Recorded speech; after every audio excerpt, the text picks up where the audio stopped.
Intento 4800 de hacer esto. Bienvenidos a Maladaptive y un intento de hacer esta transmisión al universo.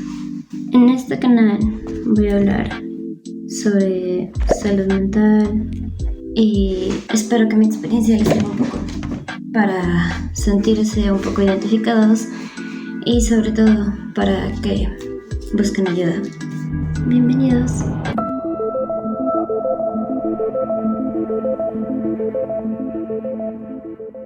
Una lista de cosas que debes saber, creo yo, antes de ir a terapia. Esto es según mi perspectiva. O cosas que a mí me hubieran ayudado. Me hubiera gustado que alguien me avisara que iban a pasar. Cosa número 1. Si estás decidido a buscar ayuda, debes saber que te mereces un gran reconocimiento. ¿Sabes por qué un reconocimiento? Hice algo bueno. Ir a terapia es bueno. Procurar tu propio autocuidado, tu bienestar y decir, quiero cambiar esto para mejorar. Eso es algo que me hubiera encantado saber, porque yo tenía toda esta idea satanizada de que ir a terapia es solamente para los locos, para gente que está sumamente mal, muy perdida. No necesariamente es así la cosa, solo pues tienes cosas que procesar aún y que no sabes cómo hacerlo. No sabes cómo regular tus emociones y a veces necesitas que te expliquen cómo hacerlo y no está mal. También tenemos algo importante que mencionar, que es la romantización de la terapia, ¿no? Muchas veces creemos que va a ser toda una experiencia agradable y no siempre es así. A veces la terapia duele, es un proceso que no es lineal, tienes recaídas muy fuertes y a veces puedes tener logros grandísimos y no está mal. El que recaigas, el que regreses, debe ser para que aprendas de ello y tú puedas mejorar, siempre para mejorar. Eso sería la idea. Pero tampoco está mal que no puedas hacerlo a la primera. A veces lo aprendes, lo entiendes, pero simplemente vuelves a caer y es normal. Y tampoco hay que culpabilizarse por eso. Simplemente hay que aprender a trabajar en no caer más. Otra cosa también que tenemos como barrera para llegar a la conclusión de sí, voy a buscar ayuda, es creer que solamente las crisis validan, que ver solamente a una persona en un estado verdaderamente crítico, deplorable en cuanto a lo que tenemos contextualizado por los medios con la salud mental. Ese es el único tipo de personas que necesitan ayuda. Hasta que llegues a ese grado debes buscar a un especialista y no es así.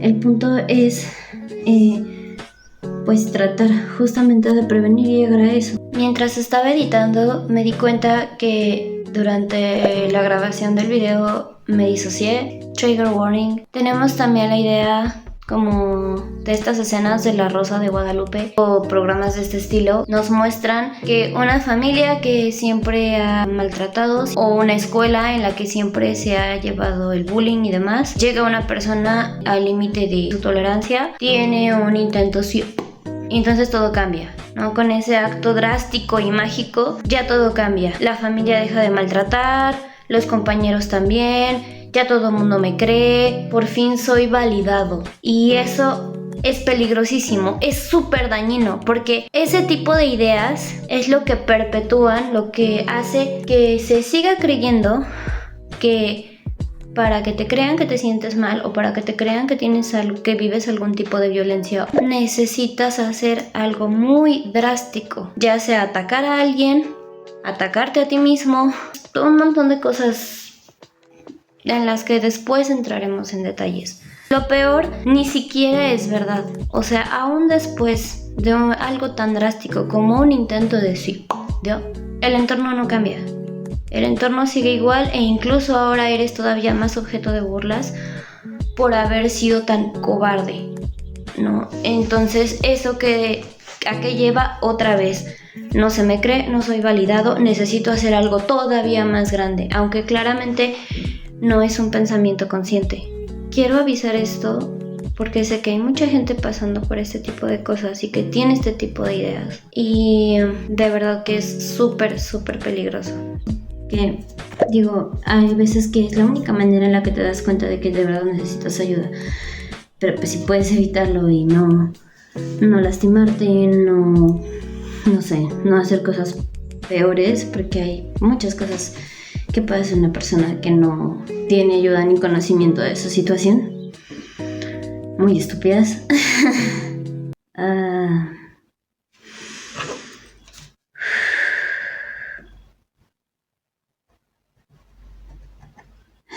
Perdón.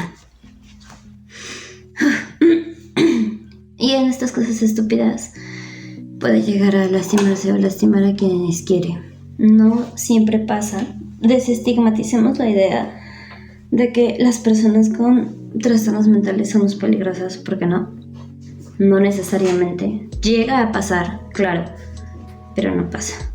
Me desvío. Regreso. Ok.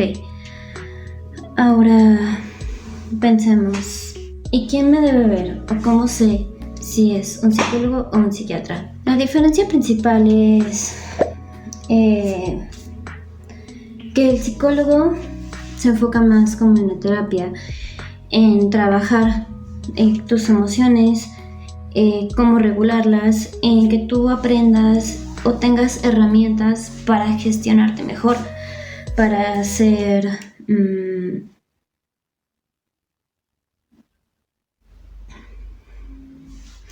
para llevarte mejor. Entonces, y el psiquiatra, la real diferencia es que él medica. El psicólogo no puede medicar porque es un licenciado en psicología, un especialista en algún tipo de terapia, un especialista en salud mental. El psiquiatra es un médico con especialidad en psiquiatría y enfermedades mentales o trastornos mentales.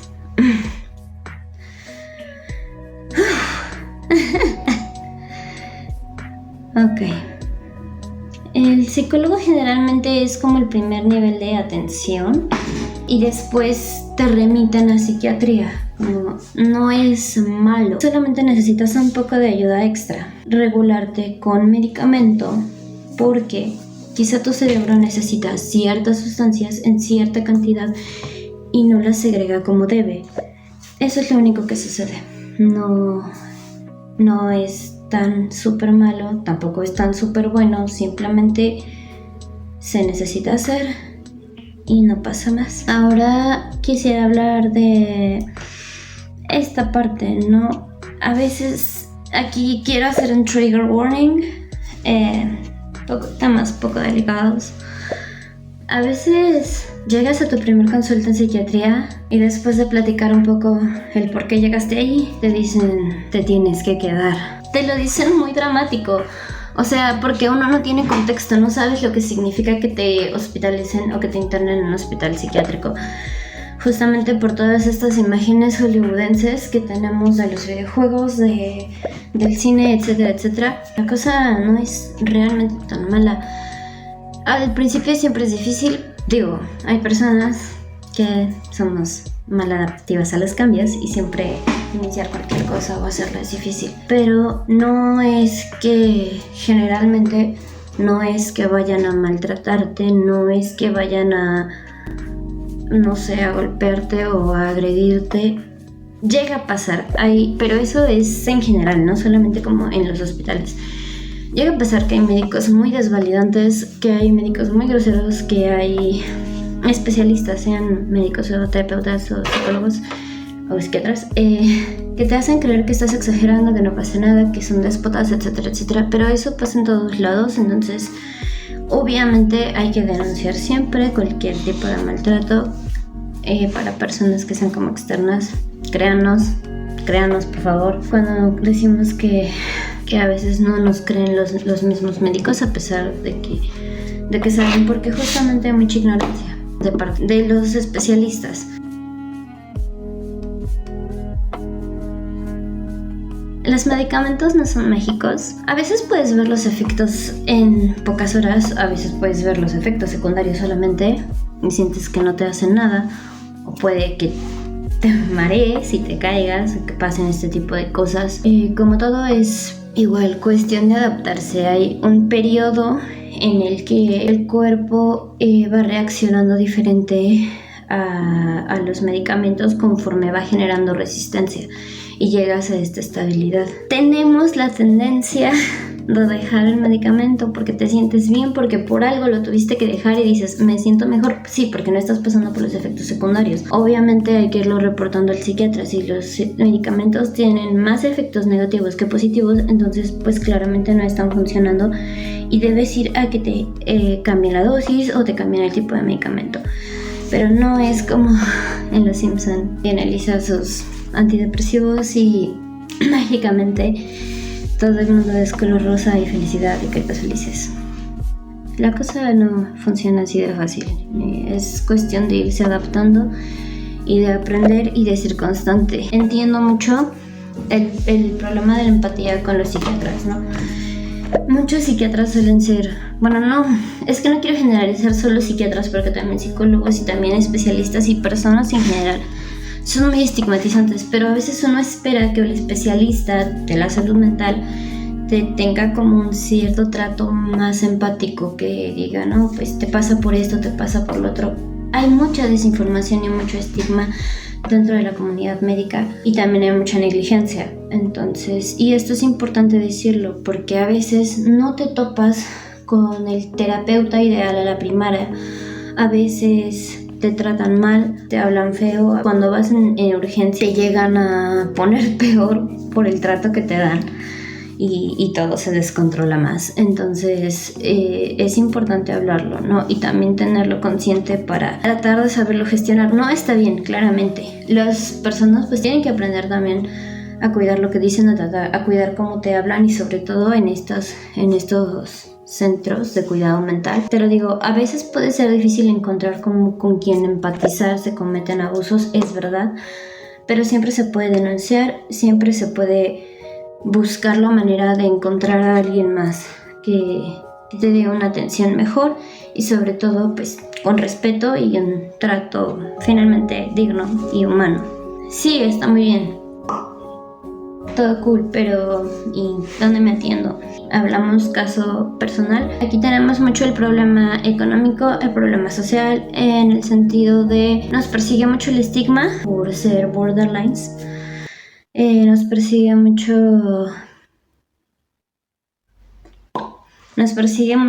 el... Tenemos mucho el estigma, tenemos muchos problemas en realidad. A veces para conseguir medicamento, para poder pagar la terapia, para poder acudir a psiquiatría porque los hospitales están muy lejos. Entonces, realmente la salud mental es un privilegio que no todo el mundo tiene acceso y eso es algo de lo que también vamos a hablar. Pero mientras, aquí les dejo links en la descripción en donde se pueden atender en línea o en donde pueden acudir a los servicios gratuitos, porque no siempre es fácil y no siempre es fácil el conseguir los medicamentos y demás. También se necesita del entorno, que es el siguiente punto que no estoy contando. ¿En qué número iré?